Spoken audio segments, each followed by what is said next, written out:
In a small town where a mysterious beast emerges every 50 years to claim a bride on the night of an eclipse, what happens when the protagonist, Celeste, is kidnapped by a handsome stranger named Grey, who tells her she will be his bride? Who is Grey, really, and how will he treat his so-called prey? Join our pack. Subscribe to start your adventure. Chapter 3. It's a waffle. Someone making a waffle. What? What the hell is that? Trent. Mom scowls. To my agent extraordinaire, Lycan Love. Thanks for your unfailing patience, enthusiasm. It's not a person making a waffle. Then what the hedgehog is it? He groans checkers. To my agent extraordinaire, Lycan Love. Thanks for your unfailing patience, enthusiasm. Plain chess. Gran yells. I nod my head and point one finger. I think one wood is playing. Right. Charlotte asks. I nod. Yes, Charlotte laughs. I still think it's a waffle. Trent crosses his arms over his chest and sits back down in the sofa disappointed. Gran bounces up and down, blocking Charlotte's view. They're playing with fishnets. Who knew playing Pictionary in the living room would connect us as a family? Mom and Gran weren't arguing and my siblings haven't physically clawed each other's faces off. However, just to be safe, I've purposely sat between Trent and Charlotte just in case. Up at, or in this case, the whiteboard, Trent was drawing some unruly thing. Looked like a fly swatter. Mom is the current score and timekeeper. Time's up, marker down. Mom yells, damn it. No one ever guesses right. I hate this game. Trent slams the marker on the coffee table and groans all the way to the coach. Mom glares at him again. 2 words, saw. Loser. Gran mumbles and Charlotte gives her a high five. All right, game over. First one to get 25 points and 25 words guessed correctly is Celeste. Mom announces. Gran makes a loud woot noise, iconically bow to my audience and blowing flying kisses. Everyone claps except for Trent. No fair. She's an artist. Of course she would win. My brother whines. Hear that, Gran? Charlotte cups one ear, as if listened to something. Hear what, sweetie? I think my hearing aid might be off. Mother, you don't use a hearing aid. You never needed one. Mom starts to put the game materials away. Well, I seem to need it now. I don't hear anything. She looks at Charlotte questionably. Of course you do. She giggles more to herself. This was Charlotte on the verge of producing a lame joke. She wraps an arm around Gran's shoulders. You just heard of this little piggy go wee-wee because he didn't get what he wanted. Trent crosses his arms and tilts his chin up. I'm not complaining. Believe what makes you happy. Bro, Charlotte chimes. A few hours of peace were finally at an end. Stop it, you two. I tell them. Glad I was an only child. Grant says. Ding, a ling dang, Don was at the doorbell.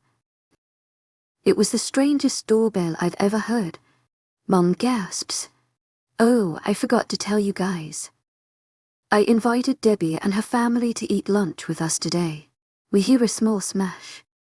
Charlotte dropped the basket of dry erase markers and everything rolls all over the floor. She frowns at Armand. Mom, how could you? I can't let people see me with unwashed hair and house clothes. She storms at the living room, up the stairs and slams her door. Next time we should play charades. She would definitely win drama queen. Trent mutters. Grant snorts. You take second place. His mouth drops and I grab him in the arm to avoid another bicker. I tell him to help me pick up the markers on the floor. Did I do something wrong?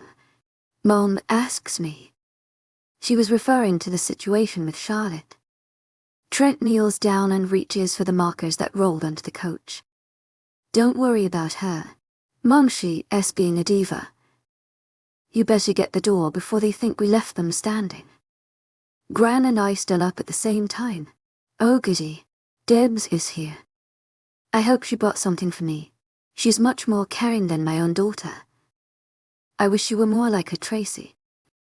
Mum clenches her teeth so hard I could hear her teeth grinding. Oh well. I should go to the kitchen and prepare some treats. Gran makes her way to the kitchen. Need some help? I offer her. Sure, sweetie. You can help me reach up the shelf and get the saltini crackers. I think they're a week expired though, but that's not a big deal. We can serve it to them. That way we can get rid of them and not waste a penny. Trent and I look at each other as if disgruntled by what we heard. When you invite guests over, you're supposed to treat them with hospitality, not as garbage disposal.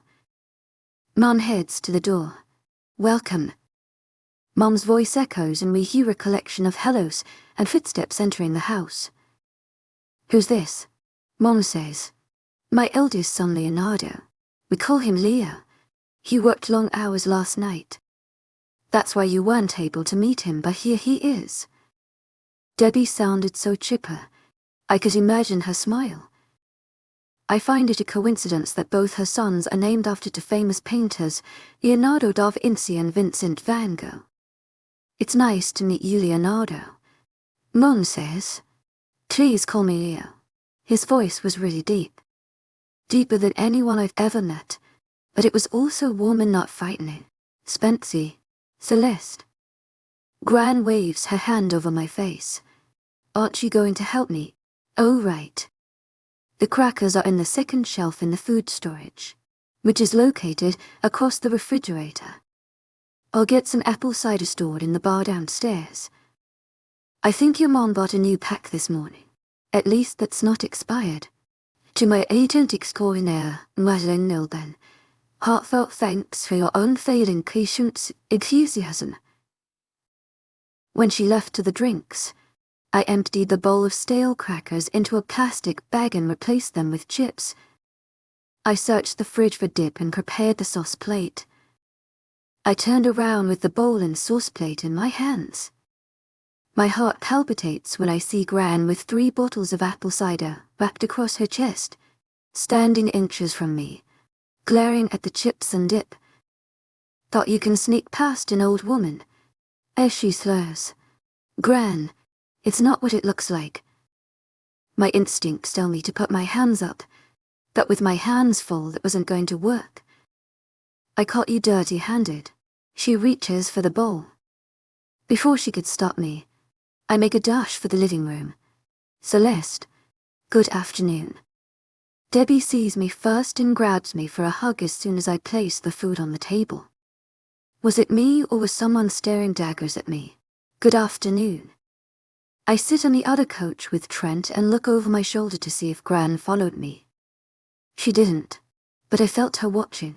Look what I brought you and your sister. Debbie squeals, handing me a small cardboard box. I see 3 males sitting on the larger coach. One of them was Robert. I give him a friendly smile. Vincent's pupils anxiously move side to side, obviously searching for something or someone who has not yet come down from upstairs. The third person sits square stuff like a statue. Legs wide, the way most guys sit, hands clasped together and elbows resting on his thighs. He glances at me for a quick second and looks away. Mom hovered over the box with a half smile on her face. It's not a live animal, right? It was only one time. I don't bring animals home anymore. Debbie puts her hands on her hip, frowning at Mom like a pouty child. Robert chokes on a chip and covers his mouth with his palm. His whole face turns red and everyone rises to his or her feet to check if he is okay. Robert holds his hand up. I'm fine, he says between coughs. Leonardo, sitting to his left, pats his father's back. Are you sure, Dad? Just like Robert, Leonardo was built. Not overly bulky like a bodybuilder, but lean like a person who works out and runs daily. He had on jeans and a white tee, shirt that emphasized each and every muscle on his upper body. He had the facial features of a male model, square jaw, symmetrical features and high cheekbones. This man is way out of my league and I had all instincts to avoid him. He gave me frat boy vibes. Robert grabs an napkin. Sorry everyone. It went down the wrong pipe. Robert, you have to eat slowly. Debbie scolds her husband. Gran finally makes her grand entrance with sparkling bottle of cider and a stack of cups on a serving tray. Sounds like someone has tuberculosis. Who is it? You better fess up now, or I'm kicking you out of my house. No one is making me die younger. Debbie chuckles, while Mom looks about ready to commit assault. Robert choked. Diana. It's a good thing you brought some juice, Debbie says, then stands up to help Gran by taking the heavy refreshments off her hands and onto the table. I didn't miss the way Gran looked at Mom with a told you, so expression on her face. So what do you do, Leo? Mom completely changes the subject. As if noticing me staring, Leonardo glances at me and holds his gaze. His crystal blues stun me before he turns his head to answer Mom's question. I was suddenly breathless, but in a fearful kind of way. I work as an official. Kind of like a second-in-rank officer. So police officer, you look so young to be second-ranked. I mean, don't they usually give that position to senior officers? Mom appeared impressed. I'm not trying to sound rude and sorry if I am, but if you don't mind me asking, how old are you? You are rude and he does mind you asking. Gran places the tray on the table and takes a seat next to Trent. Leonardo's smile could break icebergs, it was that stunning. I don't mind. I'm 25 years old. Debbie smiles proudly. Kids grow up so fast. You can say that again. Grant sighs. Tracy grew up as soon as she learned how to pee in the toilet. Even in diapers, she thinks she's an adult. Mom points her finger at her. And sees stopped being inappropriate. Robert clears his throat and stands up. Can someone point me to the restroom? I'll take you. Trent volunteers. I'm heading up to the entertainment room anyway. You guys want to come? He asks Leonardo and Vincent. Vincent immediately gets up. I do, he says in relief. Boys can never sit still more than half an hour. I'll stay here. Thanks anyway, bro. Leonardo says to Trent. Debbie and Gran continued their conversation in the kitchen while they prepared lunch. I find myself alone with Leonardo preparing the dining table. I reached up the cabinets for the stack of plates, and although I could reach them, I used a small stool to give me an extra lift. The glass cups were on the second shelf so the stool would be useful eventually. Usually Wyatt prepared the table, but since this was the weekend and Gran wasn't alone at home, Mum let him have the weekend off. He really looked like he needed it. Gran is quite the handful and I admire him for the decades he's dedicated to working for her. I got the plates and slowly took a step off the stool. When I turned around, I was looking at a white wall. I'll get the cups. I look up and see Leonardo staring down at me, face full of amusement. Man, he's tall. He places the stool back where I got it. If you need something on the top shelf, don't hesitate to call me. Most my friends work as firefighters, police and EMT.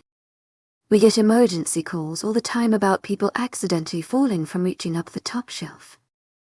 I'd hate for you to be one of those phone calls. I grin, glad someone's got my back. His smile broadened, all in a day's work. To my agent extraordinaire, Madeleine Milben, heartfelt thanks for your unfailing patience, enthusiasm. Did that sound like a flirt? I hope not. We set the stable for 9 people. When we finished, Leonardo pulled out a chair for me to sit. He wanted us to talk. Something I wasn't really keen on doing, but our moms didn't want us in the kitchen and watching the boys battle. A boys battle is not an option. Why he wanted to learn more about me irked me as something odd. Most of the time, he was the one asking, "How long have you been here?" "This is the third day." His brows perked up. "How do you like it so far?" "I really love how you can see the stars out here." Back home, I live in the city and the city lights usually drown out the sky. The best view is out in the mountains, especially the peak. You can see the town, the sky and the lake on the other side. It's a really great view. His eyes look all dreamy as he speaks. "There's a lake here." His mouth drops as if realizing he said the wrong thing. "Yeah, there is, but I've only been there once in my life. It's really dangerous to explore the woods, even in the daytime." "How come?" "If being in the woods was so dangerous then, why did people settle here and build a town?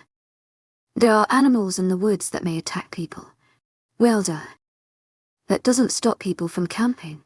I used to camp with my dad all the time." To my agent extraordinaire, Lycan Love, hearts out thanks for your unfailing patience, enthusiasm.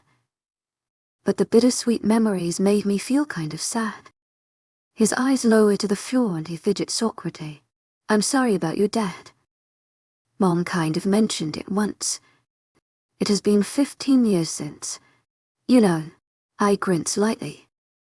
"This may be a weird question, but do you believe in monsters?" 25-year-olds say what? His face looked so serious. At first I thought he was joking, but he didn't surprise me and say joking.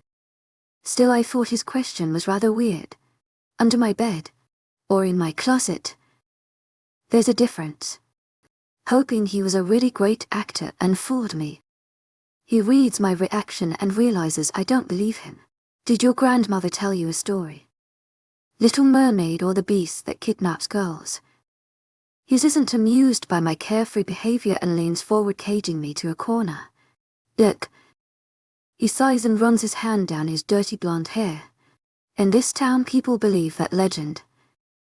For the people here, that story is real. It's been 25 years since the last missing persons case, and coincidentally someone, a girl in her late teens, or early 20s, gets abducted and never seen again. The police do their best to find them, but it's always brought them to a dead end. If this was meant to scare me, I'm nothing but." I was furious that he would attempt to terrify me, and if I were Charlotte, I'd have nightmares. Families of these lost girls mourn for a couple years, but after a long time they accept what's reality, that their daughter won't come back. But the strange this is after every kidnapping the family is hit with good fortune. Family members suddenly earn more income, get promoted at work, or strangely get saved from a freak accident. Some very superstitious townspeople actually want their daughters taken. That bit of news makes me sick. Who would be okay with their kid being kidnapped? That's absurd. My mom would never sell me out nor stand by as her child gets taken. "I thought you were a cop." People of justice are not supposed to cause fear. I frown at him disapprovingly. He shakes his head feverishly. "No, I'm not trying to scare you. I just want you to be knowledgeable of what could." He searches the side of his head in frustration. "Listen, tonight is an eclipse. Homes with girls between the ages of 16 and 25 hang a white flag as tradition during an eclipse. Over a century ago, rumors say a family retaliated when the beast tried to take their only daughter. The beast was not happy that the family tried to have it killed. The girl's father was almost bleed to death from the animal attack. The whole family was critically wounded and found half dead the next day. It was a surprise that all of them lived to tell the tale. Ever since then, white flags were placed to plead the beast not to harm them, and it would not harm them back." I mouth, "Well, that story is a load of lies. I'm sorry, Officer Leonardo, but I'm not superstitious, and as an officer you shouldn't impose fear like that. To be honest, I think you're insane. Are you sure you're fit for your job?" Expecting him to call me put for insulting an officer, he surprises me with a grin. "You got guys. Let's just forget we had this conversation." He smiles radiantly like a totally different person. I just thought you deserved the full story. I tell visitors this all the time and I watch their reaction. Yours is a bit unique. You pass, kid. He's 10 years too young to be calling me kid. I'm 19. Not a kid. I point out. My mistake. To my agent extraordinaire, Lycan Love. Heartfelt thanks for your unfailing patience, enthusiasm. It will never happen again. However, you're not legal to drink alcohol. I just wanted to clarify. I roll my eyes. To my agent extraordinaire, Lycan Love. Heartfelt thanks for your unfailing patience, enthusiasm. Watch it. Your badge is showing. I thought you're supposed to be off duty. You know, girls as cheeky as you are usually sent to my station. He smirked so. Then you better engrave my name on a plank across one of the cells. You may see me more often than you want. I know I told myself this guy is out of my league, but...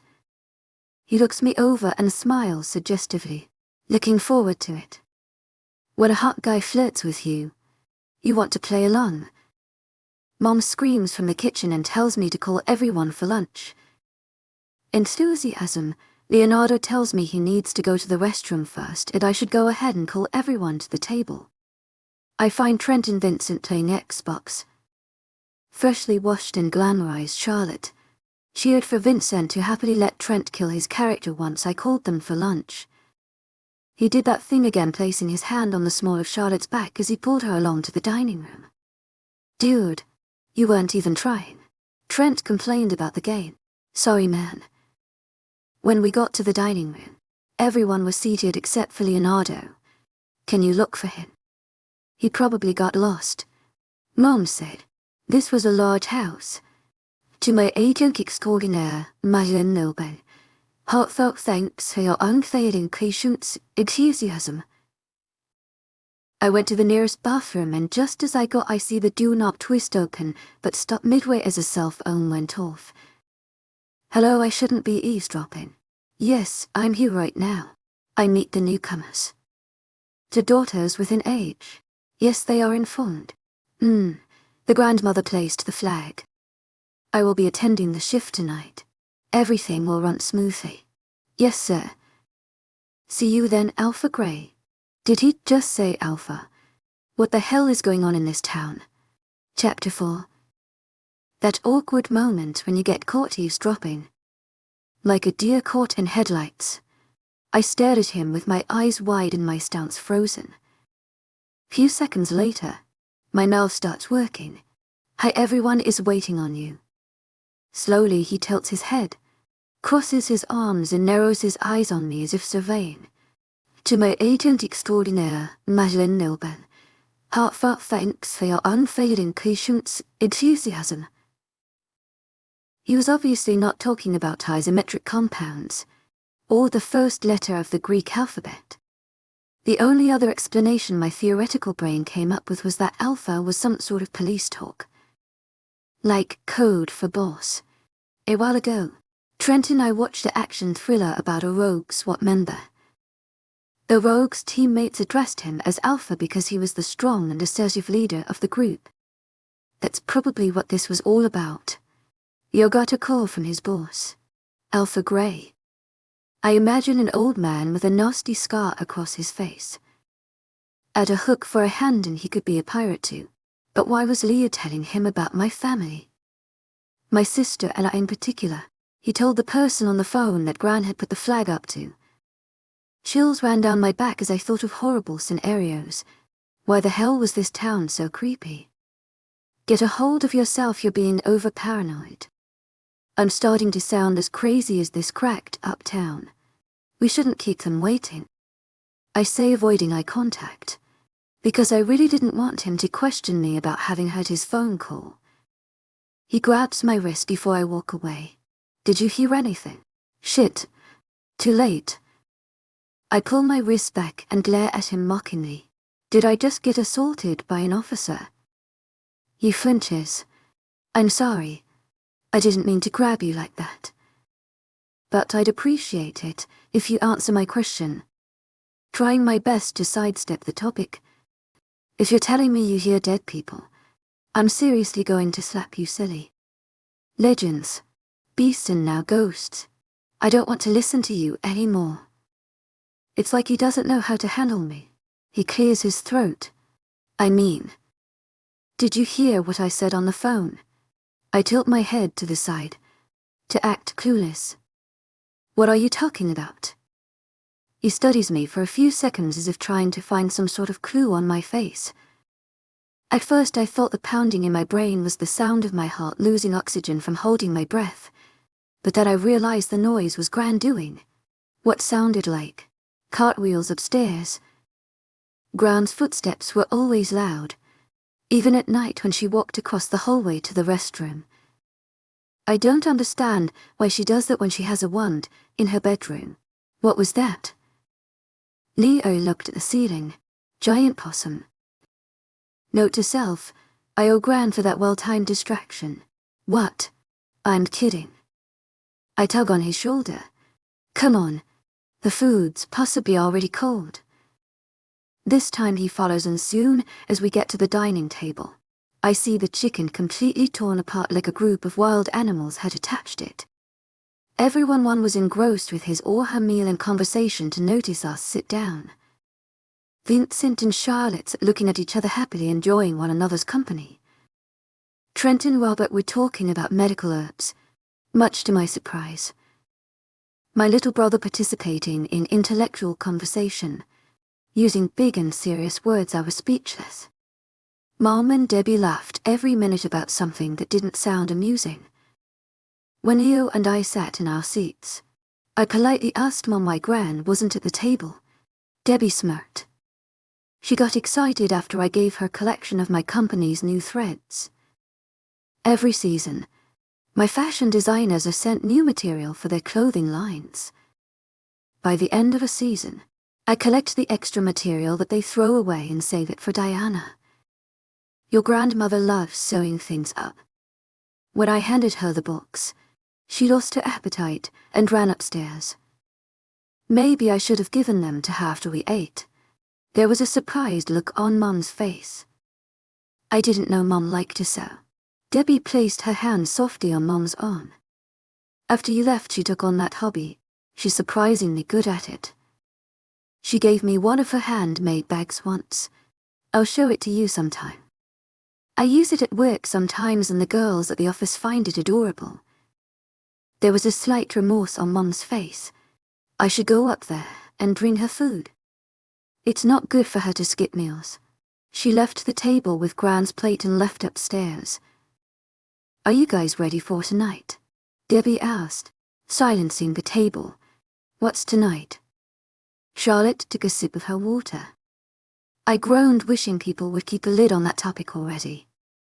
My sister was the one person I didn't want getting mixed up in all this. Debbie was obviously talking about the same thing Leonardo was informing of earlier today. Vincent leaned back on his chair and blew a frustrated breath. I don't know what his problem was, but we shared the same expression. Pure annoyance. Do you also believe in that stuff? I questioned Debbie, because she would be the last person I thought believed in that crap. Are we talking about that story Gran told us about? Trent leaned forward to see me from a couple seats away. Yes. Charlotte grimaced like she didn't want to talk about it. After the first night, she finally slept in her own room and not Mom's. Looks like she will be going back tonight. Robert glanced at his wife and took a sip of his glass of water. As if sensing her husband disquiet, Debbie's arm moved under the table. Your mom and I would always laugh at that silly story. She giggled. So you believe? I needed a close-ended answer. It was either yes or no, and I hope she said the latter. Yes, she nodded. I repeated the same word over and over again in my head until I thought I was losing my mind. You can't be serious. Trent took the words right out of my mouth. We're not exactly thrilled about it, because we've just heard about it. But I'm sure Gran prepared for it, because she put up that flag, so my sentence trailed off. Debbie tucked her blonde hair behind her ear.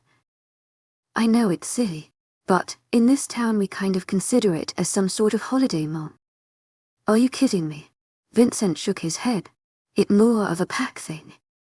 Leonardo elbowed him in the ribs. He's going to have your ass if he heard you say that. I don't think he meant for anyone to hear him, but I sat right next to him. The whisper was fairly audible to my ears. Leo, Debbie sent her son a warning for cursing. Apologies, Mum. He replies and sends a side glance at Vincent to warn him to. My thoughts are still caught around what Leo said to Vincent. Who's he? I ask Leo directly.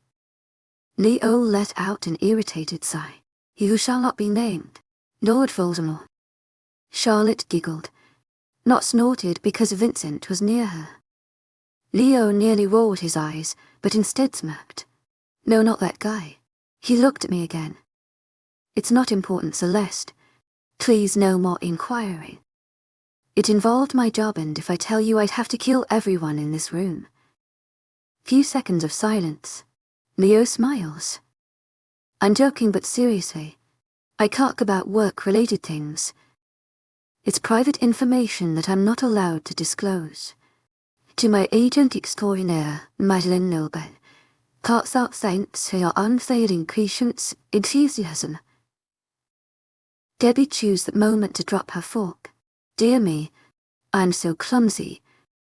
Mom came hustling back slightly flustered and upset. I give her a curious look and she mouthed later. So how's the meal? I hope the salad is okay. I sprinkled a little apple vinegar on it. She asked everyone.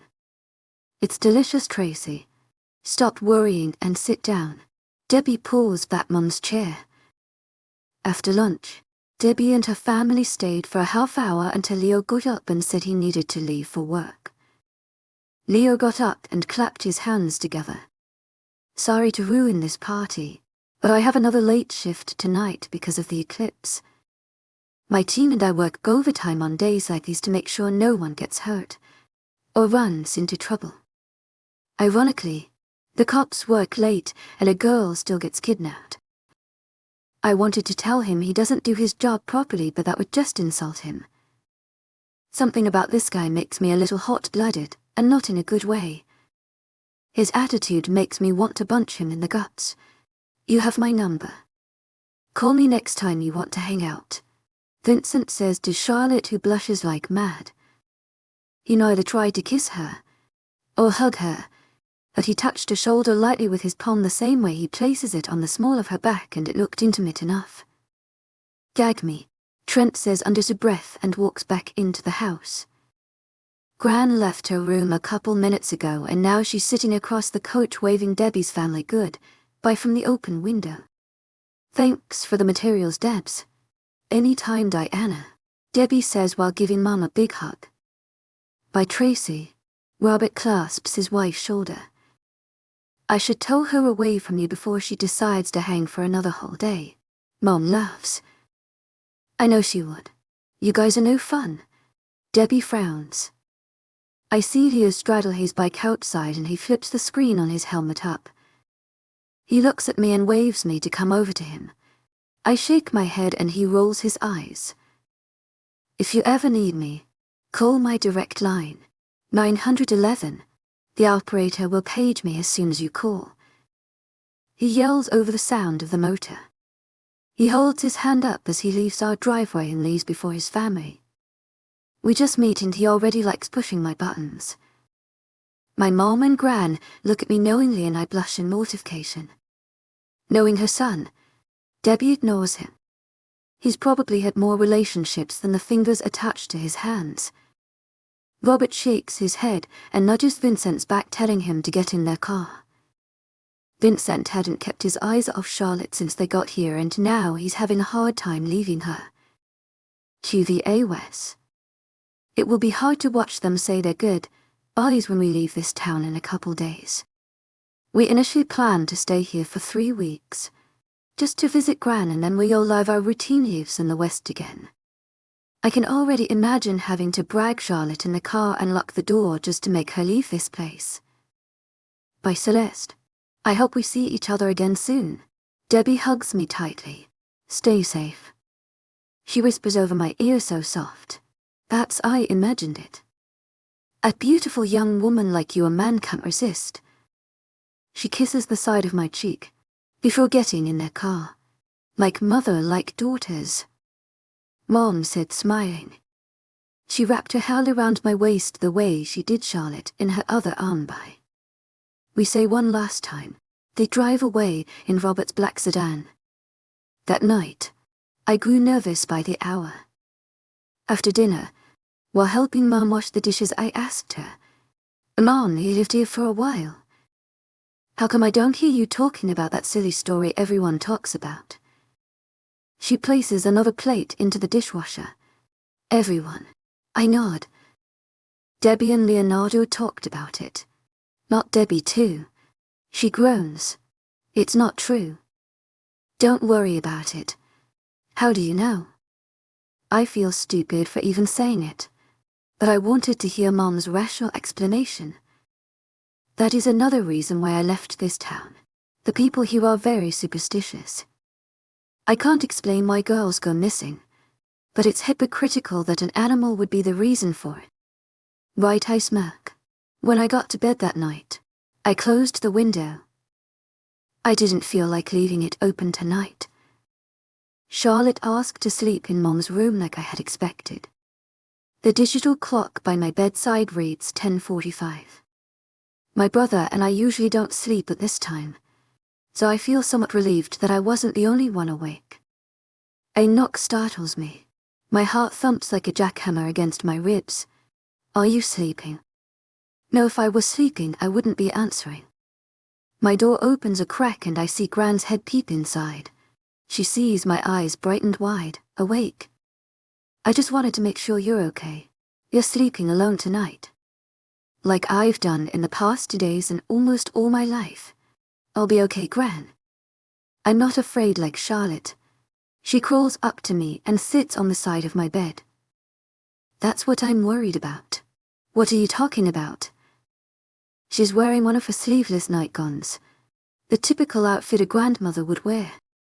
You are just like your mother, stubborn, smart, brave, honest and independent. Don't tell her what I just told you. A smile stretches my face. My lips are sealed. But I see some parts of me in there too. She points at the area above my heart. I see the fire in your eyes just waiting to be set free. You're like a young bud, yet to bloom. Very poetic. I point out. Don't be sassy with me, young lady. She winks. You're hilarious, Gran. I'm glad I got a chance to finally meet you. I hug her and she happily hugs me back. 19 years too late, but right back at you, darling. I'm glad I have amazing grandchildren who are all little pieces of my Tracy. She lovingly tangles her fingers in my hair. Are you planning to stay up for the eclipse tonight? I hear it starting exactly at midnight. I'm not sure. She nods absently. If I were young again, I would. But at this age, I'll probably sleep with my eyes open if I tried.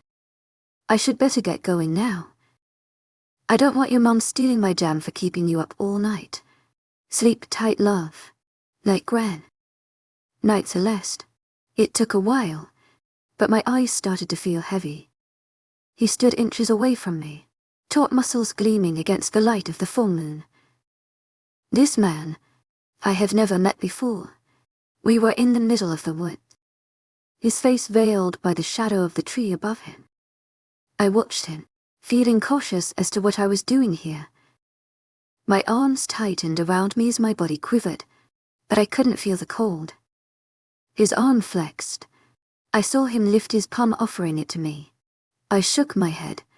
No, my precious mine. I awoke, grasping for air.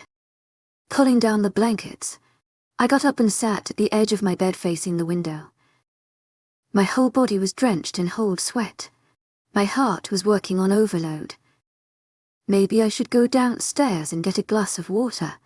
I got up and went to the kitchen.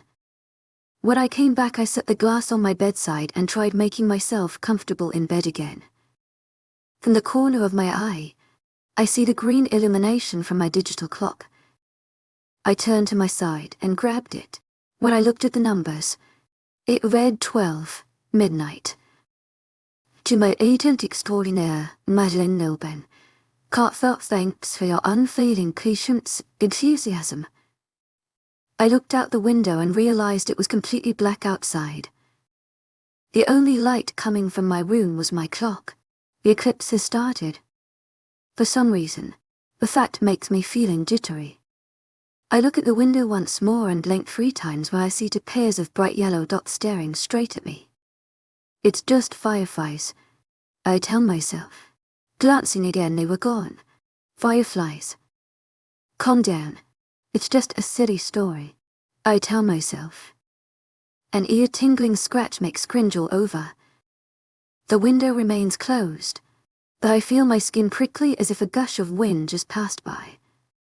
I gather my blankets tighter around my body and shut my eyes tight. My ears pick out the sound of shuffling and clicking against hardwood floor. At this point, I knew my head was making things up. I peeped out of my blanket and saw nothing. It was too dark to see. The lampshade shakes when my hand bumps into it as I search for the on switch. It's as if I feel something breathing along my arm. I recoil back like an elastic band.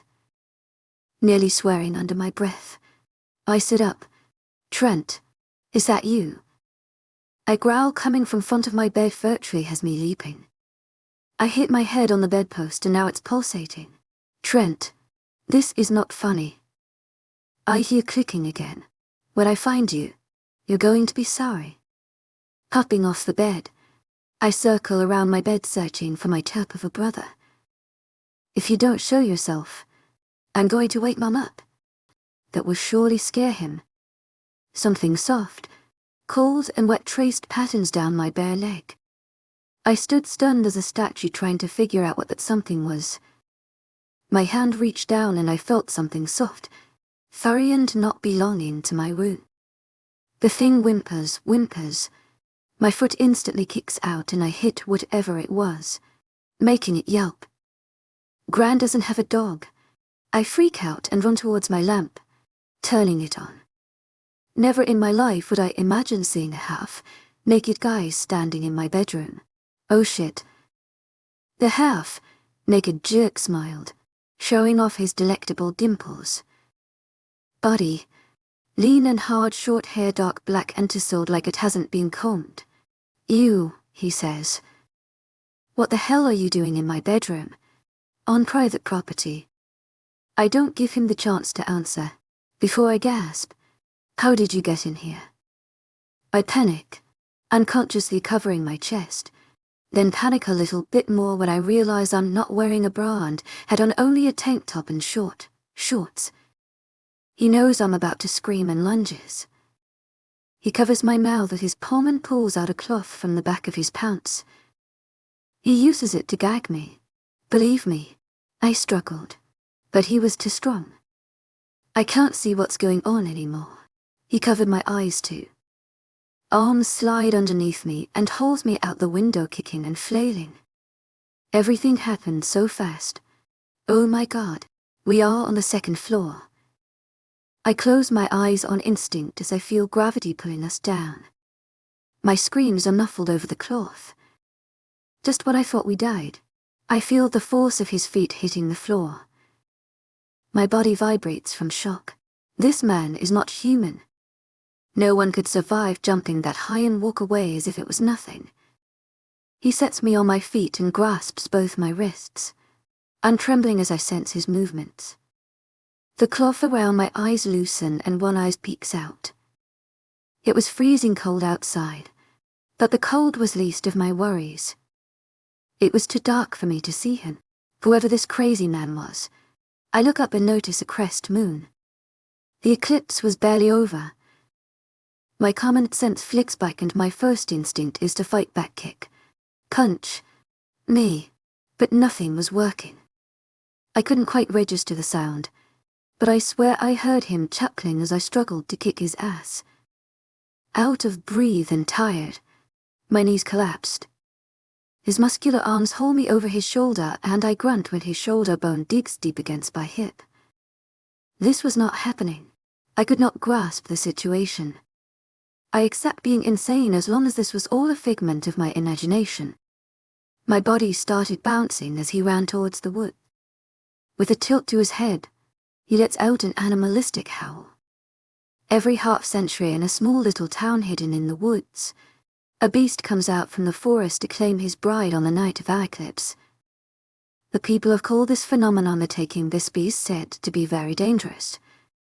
It roams door to door searching for the woman who's been close to his animal instincts.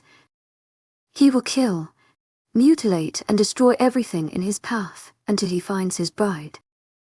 Enthusiasm.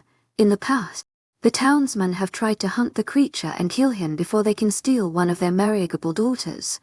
But the beast does not hunt alone. He has followers among the shadows to make sure his goal is accomplished. Once he finds his bride, he carries her back to the forest where she is never seen or heard from again. Gran's words plague my mind. Before I faint into unconsciousness.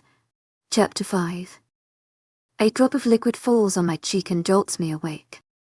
The first thing I recognize is I'm extremely cold. Every inch of my body was covered in a blanket of cold air, and when my brain registered the feeling, my body began to furiously shiver. When I looked around, I saw trees. Trees and more trees. I was seriously getting sick and tired of being surrounded by trees. The back of my head ached and I could sense the bump forming there. When did I bump my head? Beneath me, I feel dirt sticking to my clothes, rubbing against my skin and fusing in my hair. How did I sleep through the whole night? What happened to me, I can't even remember. Was I dreaming still? Being in the middle of the forest, lying here, I pray this is all some horrible nightmare. I recalled memories of the night a guy entered my room and when I was carried out the house. That was all a dream, right? I must still be dreaming then if I'm in the middle of the forest all alone. Lucid dreaming, that's what they call it when you are conscious of being asleep. If this really was a dream, my kidnapper was nowhere to be seen. I don't know whether to be thankful or afraid that he could come out and hurt me. For all I care, I hope he ran off a cliff. Something rushed behind me. I turned around and paused, stunned. Oh boy. 5 feet away, a big black wolf sat staring at me. Its long pink wet tongue hanging out its mouth, then both rows of sharp teeth point in my direction. It was staring at me. Its blue eyes were so beautiful I could clearly see the pigmentation from the distance between us. They were so expressive and human, like that for a moment. I thought he was going to speak to me. Wolves, what am I thinking? It shifted, letting me see its entire length. It was freaking humongous. Like the size of a full-grown tiger, which could possibly break me like a tiny twig. Once it has me dead, it will use my femur as its toothpick. Remember this as a dream. I reminded myself. Then why was I cold and shivering? While I'm lost in thought, the monster takes a step closer. In an instant I hold myself up using my elbows. With my feet and arms, I crawl back in an attempt to inch away from the wild animal. Easy there, Fluffy, I say to it. Like a person, it growls at the nickname I gave it and I jolt back in fear. His bark has me whimpering like a baby and tears fall down my cheeks. That's when it clicked. This is real. Oh God, how did I get myself into this mess? Did I really get carried out of the house by a senile lunatic that wanders into people's rooms in the middle of the night? He left me here, to die. I don't want to die yet. I start crying. I want to go home. Please don't. Don't come near me. I yell at the animal as if it could understand me. The animal starts walking in slow circles around me. From the side, I can clearly see the dog is male. Great. You're going to eat me. I don't taste that great. Not that I've tried. I can't believe I'm talking to a dog. It barks and growls low. Its muzzle wrinkles as it shows me its sharp, pearly white teeth. It won't be clean once he bites me. I stumble back a little and wipe my cheeks with the back of my hand. This is all that mound's fault. I'm out here freezing in the cold. I'll probably die before you bite a chunk off my ass. Now I'm the delusional one. This town has finally affected me. Did it just roll its eyes? Can dogs roll their eyes? It walks towards the forest and pauses, looking back and gestures me to follow. Perhaps I hit my head harder than I thought. It wanted me to follow it. My sanity is dwindling by the minute, and for a split second, I think maybe I already died. My kidnapper killed me, and this dog is some kind of spirit guide taking me to the gates of heaven. Dogs really did go to heaven, huh? The dog barks commandingly, and that pulls me to my feet ungracefully. I almost stumble back down. He gives me a look that says, "If you run, I'm going to catch you." I scoff. Do I look like I have anywhere else to go? He shakes his head. Someone slapped me. Yup, I'm defiantly dead. Dogs don't communicate like that. I follow it, but walking through the forest with bare feet is nothing like walking at a park. My poor feet were going to have blisters. From the back of my mind, I'm wondering why I can still feel pain now.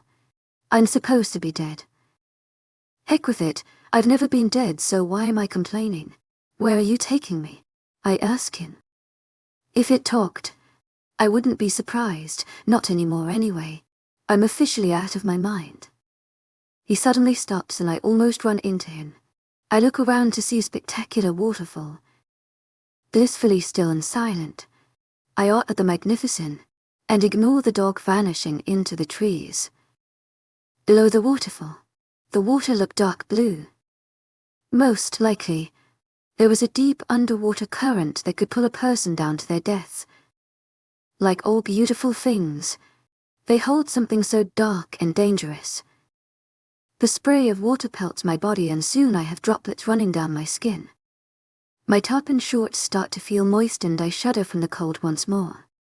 Running a hand through my unruly dark brown hair, I gather it around both my shoulders and cross my arms to keep warm. I search for the large dog. Where did you go? No one reply. I panic a little, because I hate being left alone in unfamiliar places. Feeling another childish round of tears coming along, I lift my head back and groan. Are you lost? I turn my back to the sound of the voice. And for the second time in the past 24 hours, I'm struck by the sight of a half-naked man. Again, you are his. Me, he smiles, and I'm caught by it like a fish hooked. Oh yeah. I should be thinking of straggling this man, but he was really handsome to look at. Leonardo is handsome, but he couldn't hold a candle to this guy. This guy's perfection. I was almost ashamed to be standing next to him. He looked like a model out of a cologne brand, but younger. He was probably Vincent Sage. A little older than me for sure. His eyes were the most striking clear blue eyes I had ever seen. His dark brown hair was messy, but it worked for him. And the ears. I had to avert my eyes to his grinning face to avoid staring at places. He knew I was looking. The smirk on his face was evident. The prick didn't even hide the fact that he looked me up and down, smiling when he liked what he saw. I tightened my arms around my chest and stepped back. To my agent extraordinaire, Madeleine Nilben, heartfelt thanks for your unfailing patience, enthusiasm. You might slip and fall in the water. I don't want you to hurt your head again. If I get hurt, it would be your fault. Why did you kidnap me? If I fall, it will be because of you. His brows perked up. Is that last line a pickup? I have a few of my own too. He cleared his throat. Did it hurt when you fell from heaven? To my agent extraordinaire, Madeleine Nilben, heartfelt thanks for your unfailing patience, enthusiasm. He held up his palm as if asking for my opinion. What's wrong with this guy? He kidnapped me, and he's acting like that's all right. I all but groaned, ignoring this hot idiot. Why did you do this? Why are you here? He wasn't smiling anymore. Because you are here. My mouth dropped. This is illegal. Are you some sort of psychopath? Are you planning to kill me? Are you planning to kill yourself and bring me along with you as some sort of death bride? My comment sounded crazy, but I don't care anymore. I gasped, realizing something else. Are we dead already and this is the spiritual plane between life and death? Hold on a minute. He held his hands up in confusion. We're not dead. I'm alive. He nods and looks at me as if I grew to heads. I grinned wryly and take a big long breath, before screaming like a banshee. Help! Help! Help! This man kidnapped me and wants to kill me. I attempt to run, by sprinting towards the direction the dog and I came from, but a pair of arms wrap around me, caging me still. No one can hear you. We are in the middle of the forest a half-dozen miles away from town. It's just you, me and a couple people. To my agent extraordinaire, Lycan Love, heartfelt thanks for your unfailing patience, enthusiasm. That gave me hope and I continued screaming. Help! Help! Someone save me.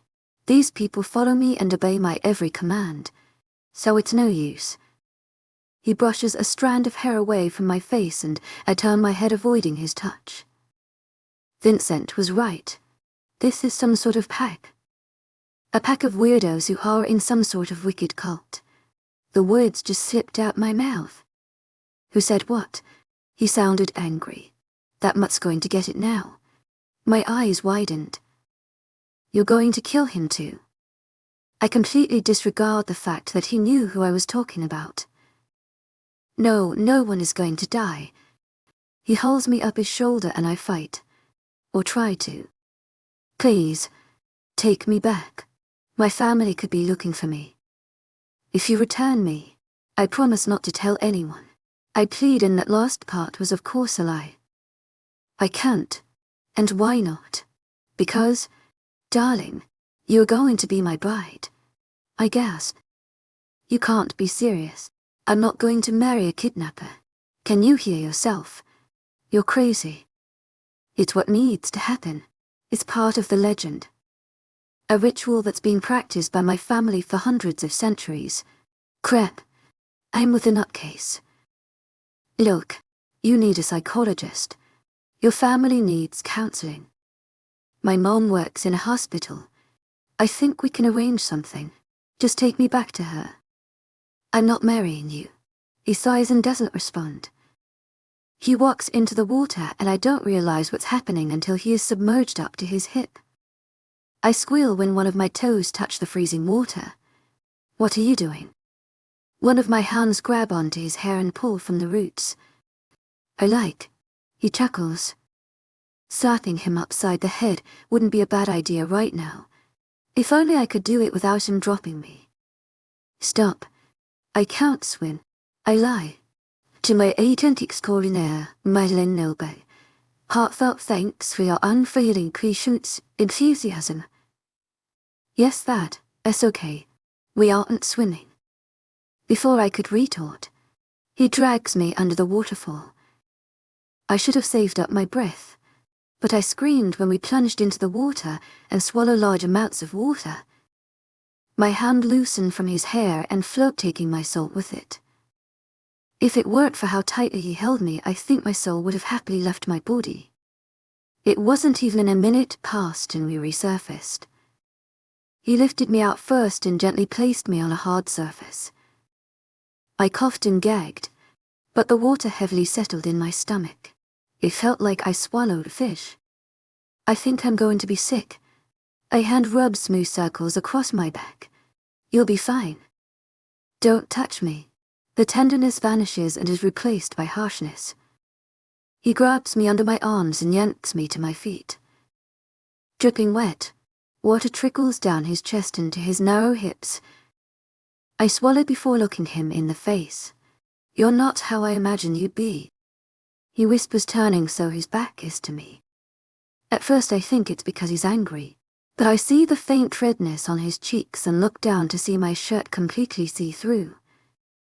I gasped and once again crossed my hands over my chest. And what did you expect me to behave? Grateful you abducted me from my home. He scratches the back of his head. Quiet. Scared. Shitless. I don't know. You're really robust.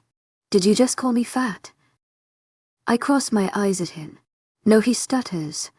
I meant, you are tenacious.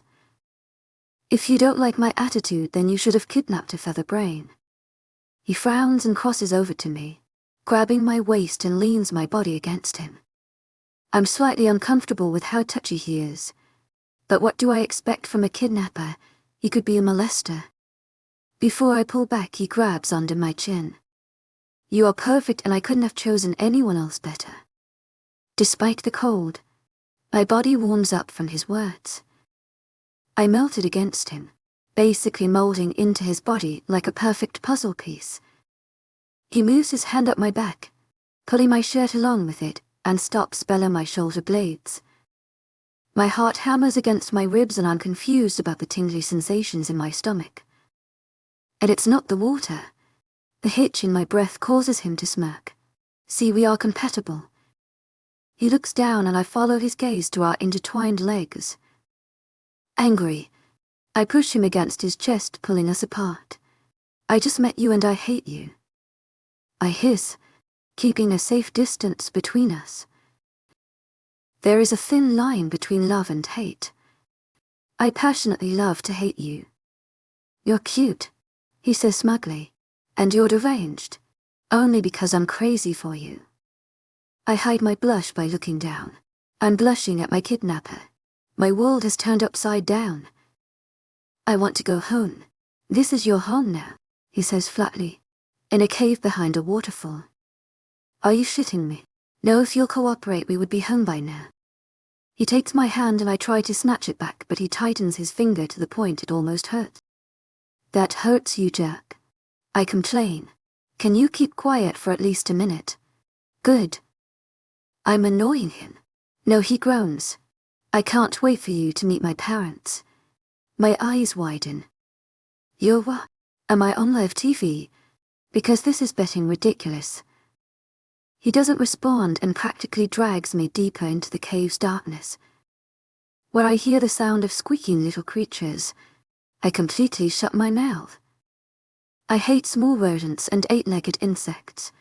If you're scared, just wrap your arms around me. The tone of his voice sounded amused. Don't be so full of yourself. It was too dark to see his face, but I could imagine the dimpled smile on his perfect devilish face. We didn't talk after that, and after what seemed like 15 minutes. I couldn't keep my mouth shut any longer. Do I get to know my killer's name? He exhaled. I'm not going to kill you. How many times must I say it for you to understand? I'm planning on marrying you. I'm not marrying you. Yes, you will. No, I won't. I'm not going to argue with you. Whether you like it or not, you will eventually marry me out of your own free will. By threatening me, that's the only way I would freely want to marry you. One day we will laugh about this. In your dreams, bucko. Once again I try to pry my hands from him. The more you struggle, the more I'm going to play dirty with you. Can this guy get any cock, i.e.r.? He still didn't tell me his name. If I survive, I know what name to tell the cops. Leonardo abruptly comes to mind and I regret not believing anything he had said, what Grant said. However, there was no beast, except that giant dog, but it didn't count, and the legend is a falsification made to cover up a crime. This man's family, for centuries, kidnaps women for their soul, cold tradition using that stupid myth. We turn a corner and I see a bright light at the end of the tunnel. I mentally laugh at my own pun. I thought I was dead earlier and now I see the light. Only I would see the humor out of this crazy situation. The light illuminates the cave wall and shines across his features like a spotlight. Once again, I'm in awe. It should be criminal for a man to look that handsome. We're home. Welcome, my bride-to-be. He lets go of my hand and gestures me out the cave. I hesitantly take a step forward and stop looking back as if asking him if it's safe to proceed. Where's my feisty girl gone? He chuckles. He called me his. My stomach quivers. And not yours. I glare. For now you're not. But our wedding will take place at the end of this week. He walks past me. I'm stunned. I'm sorry. I think I heard crap come out your mouth. Will you please repeat what you just said? I think I'm swearing more than usual. He laughs. You need to learn how to pay attention because I don't like repeating myself. I walk towards the end of the cave and look at my surroundings. More trees. Go figure. He walks a couple feet in front of me and I consider whether I should turn back and run. As if sensing my intention. The cave is like a maze. People from the outside have tried to go through, but they never come out. Most of them die in there. Hope diminishes. That means I can't go home. You're lying. You're trying to scare me so I won't think about leaving. He stops and I almost run into him. I would never lie to you. The truth in his eyes leaves me speechless. I feel his hands intertwine with mine, and this time I don't fight him. He surprises me by leaning down and placing a soft kiss on the side of my head. You two seem to be getting along. A familiar voice says haughtily. I look up. Leonardo is standing right in front of us with a stupefied expression on his face. You two know each other. I practically yell. Leo completely ignores my question. And I thought I could have you for myself. I feel my kidnapper trembling next to me. Leonardo, don't play with me. Chill out, bro. I'm kidding, mostly. My kidnapper didn't look amused. He snarled and grabbed the hem of Leo's grey shirt. If you touch what's mine, I'll personally rip you to shreds. Leo didn't look affected by the threat. Your beast is talking. Grey. Grey. As in the alpha Grey that Leonardo was talking over the phone with last night. Grey took a long, steady breath and let him go. Don't provoke me, Leo. Remember what happened the last time you tried. Leo rolled his eyes. How can I? You left a scar on my back. The guys can never live it down, they call me your personal. Grey punched him in the stomach before he could finish his sentence. You little shit. Leo coughed before crumbling to his knees. Let's go, Celeste. He holds out his hand for me to take. How did you know my name? Leo, of course. As a cop, he could have run a background check and gave it to Grey. I'm not coming with you. Suit yourself. He shrugs and lowers down in front of me. Next thing I know, I'm hanging over his shoulder again. I think this is going to be our favorite position. He slaps my behind and I yelp. Aren't you guys just cute? Leo says sarcastically. I glare at him. When I get my hands on you. Looking forward to it, sweetheart. Leo winks. Grey bends down and I see him pick up a rock the size of a baseball. He throws it directly at Leo's face and it zips across the air like a bullet. To my utter amazement, Leo catches it an inch before it hits his face. Missed me. Leo grinned. Grey looked at him. It's not for you. Send a message to your little brother. His big mouth needs to keep shut. Leo switched his gaze to me. You told him about the cult thing. I nod sheepishly. To my agent extraordinaire, Lycan Love. Thanks for your unfailing patience, enthusiasm. Why, I apologized. I do not know. Go before you piss me off more. Grey said to Leo. Yes, sir. Leo mock salute and headed towards the maze cave. Hanging on Grey's back, I see we've walked a couple distances from the cave. Not that I agree to your little proposal, but if you plan to marry me, we can't have any secrets between us. You, sir, have a lot of explaining to do. I poke him on his back. He stops and sets me on my feet. The blood in my head rushes down and I unexpectedly feel lightheaded. Grey holds me down to steady me and I grasp his arms. I look him in the eyes and he signs me to look behind. When I do, I see a massive Victorian house 3 times the size of Grant's. This is our home. He pulls me into his chest and whispers behind my ear. Don't let the story end. Subscribe to continue our Wolfpack legend.